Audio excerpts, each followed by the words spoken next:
In a world where gaming publishers are trying to extract every form of currency out of their players for a game consisting of recycled and broken content, can lead many to the question of, has gaming become boring? If this applies to you, you may have asked yourself, is it you, or are the games just not as interesting anymore? Have we become old and cynical, or have games become stale and predictable? Or does the truth lie somewhere in between? Let's start with the negative aspects of modern gaming. If you were a kid who grew up during the 90s and the 2000s, it was a magical time where it felt like new innovative ideas and concepts were constantly pushing the medium and technology forward. Some of the most popular games today started out around this time with the likes of Call of Duty, Halo, Grand Theft Auto, Assassin's Creed, The Sims, Pokemon, and Mario Kart. All of these games felt fresh and new at the time, where players just couldn't get enough. These games were so popular and lucrative, they got sequels that took things to the next level. Then more sequels, and re-releases, and even spin-offs and sequels to those spin-offs. These games have done so well, even mediocre attempts to replicate the formula of each have been quite profitable.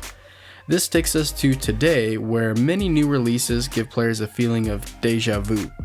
And maybe the newest release is better in some ways, yet you are too bored to finish it because you've already played that game. Let's say you do find a game that just clicks with your inner lizard brain. There's a good chance you best be willing to grind out countless hours to experience all that game has to offer if you're still having fun by then. Of course, a few dollars here and there can kind of alleviate that stress for you. I mean, you're having fun, right? So what's giving up a drink at Starbucks when you don't even like burnt coffee beans to begin with? Besides, you don't have to buy anything if you don't want to. Take me, for example. I, for a time, became obsessed with The Sims 2 to the point where I had almost forgotten English. The expansion packs were great additions that helped constantly keep my experience fresh. The Sims 3 came out and gave me and players a basic simulator with great foundations to build on top of, even if not as content rich as I would have liked. Over several years, I had to rebuy the ability to have pets or go to college, but I wasn't too mad since these packs also included several new, fun, and fresh ideas.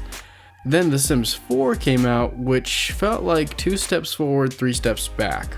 Going in as a glass half full kind of guy, I still gave the game a try, which had me quickly begin to notice that these expansions were more expensive than I had remembered, while also seeming to offer less and less content. Taking a moment to reflect, and The Sims 4 today doesn't really seem to be better than The Sims 2 over 15 years ago, yet my wallet would have me think otherwise. I mean, at least for how much I'm paying, you would expect a polished experience, right? Don't bring up Cyberpunk, that game was based off of a new IP, so you gotta work out the bugs still, you know what I mean? What did you say, you Pokemon Scarlet, Violet, Call of Duty? Oh, those issues, don't worry about those. Those are just comes with the territory of pushing the technology limits of platforms today. You gotta stick with the classic stuff. What was that? The GTA Definitive Edition and the Master Chief Collection? Yeah, those are games. Now that I think about it, maybe gaming today is a bit of a lost cause. Reining it in here just a bit, there are definitely counterpoints to consider when discussing this topic. Like, for example, although many big budget games in the AAA space today can easily be considered unoriginal or stale, the indie scene is probably as good as it's ever been. It's become much easier for smaller studios to get a hold of powerful tools to design impactful games. Look at a title like Tunic, which was made by just a handful of people, yet the final product was more than good enough to be nominated for several Game of the Year awards. Or look at a game like Sifu, which was easily in my top 3 games of last year with its killer art direction and smooth combat. As far as predatory monetization being rampant today, I don't really think this is anything all that new, but rather just different. Rewind 20 years ago and good luck playing anything of quality for free versus today where free-to-play is king. And even PlayStation Plus and Xbox's Game Pass have their fair share of semi-free goodies. Even beyond free games, just a good sale was harder to come by back then when most of your options were just brick and mortar stores. I mean, the whole concept of an arcade is to nickel and dime every last penny out of you. Imagine if you had to throw a quarter into your console every time you died in Elden Ring. Another byproduct of the current era of gaming is broken games, at least at launch. And while this definitely sucks, I would argue that the pros of post-launch support outweigh the cons of a rushed game. There's countless examples of games releasing half-baked that in one way or another eventually got ironed out. Some game publishers rely a little too heavily on this crutch, but the idea of free content drops to delay the expiration dates of many fun games isn't all that bad. Some just really quick bullet points I also think that are worth mentioning to the benefits of today's games is, for one, scale. Now, you and myself probably aren't always in the mood to be constantly consumed by massive game worlds, but when you are, there are a ton of good options, just not possible on old hardware. Another great plus about gaming today is the abundance of great accessible content. So what I mean is, look at something like PlayStation Plus Extra. While not as good as Game Pass, it blows the roof off of plenty of online services and iterations before it in terms of quality and value. So for most, the three biggest issues of playing games today are intrusive monetization tactics, broken games at launch, and a lack of innovation. Personally, I have a few other grievances with modern gaming today. The first is, what happened to local co-op multiplayer? I know playing online is much more accessible today without having to share a screen, but playing next to a friend on the couch is just next level fun, at least in comparison to being stuffed into a virtual room full of mouth-breathing strangers yelling homophobic and racial slurs way too close to the microphone. Another thing I miss about games of the past is the quick turnaround time between releases. Take God of War. Between 2005 and 2010, we had 3 numbered entries all come out in that 5-year window versus the 4.5-year gap between 2018's God of War and Ragnarok, which is actually on the short side compared to most sequels today. If you want to go extreme, look at Rockstar's release cadence slowing down to a crawl during the past 10 years. You can't have games get bigger and better without a price, and modern development times are definitely a price. Lastly, as far as complaints go, I will say very few games today feel as magical as they did when I was a child. I think this is just a byproduct of getting older. You lose much of that sense of bright-eyed amazement, but I think you learn to appreciate other aspects of the experience.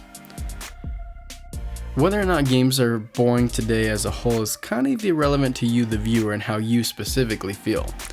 If you are in a place where you love games and want to play games, but are having a hard time enjoying them, I think there's a few things you could do to reignite your interest. First, I think it's important to identify, why do you play games? Sounds kind of vague, but what I mean is, what kind of an outlet has gaming been for you? Do you thrive off of the thrill of competition, the social element of playing with friends, the entertaining stories and universes, or the creative freedom to express yourself? With each of those, there's plenty of overlap, but I think this is a good place to start. For example, maybe you and your friends used to play Halo Online every day after school, but now it's lost its appeal. Were you obsessed with the game because of the competitive element, or was it just an outlet for you to spend time with your friends, or perhaps maybe a mix of both? Take me, for example. I used to be obsessed with Super Smash Bros. Melee. It was one of those games where I took a lot of pride in being the best out of all my friends and family.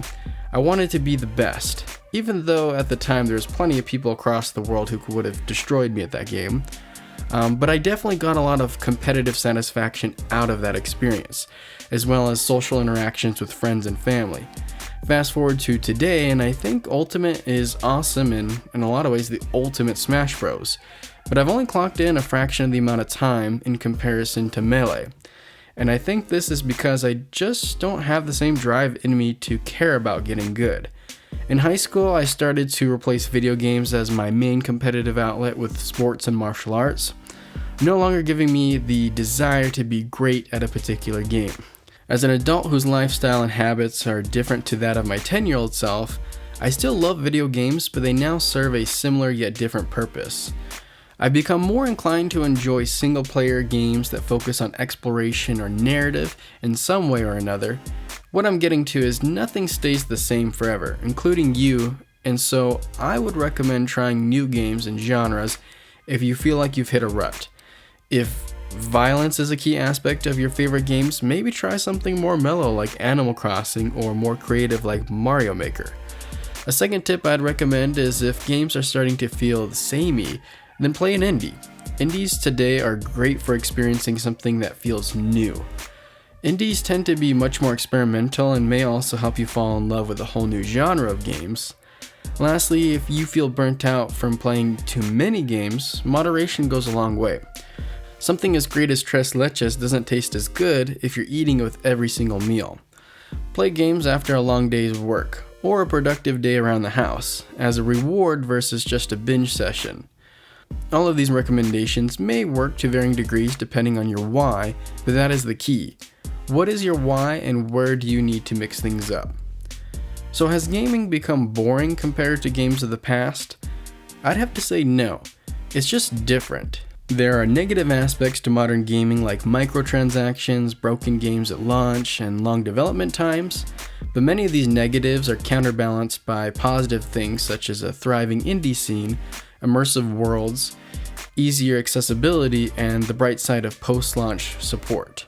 For many, games today struggle to capture the same level of wow factor as how they did when they were a kid, but that doesn't mean there aren't more quality experiences for you to be had.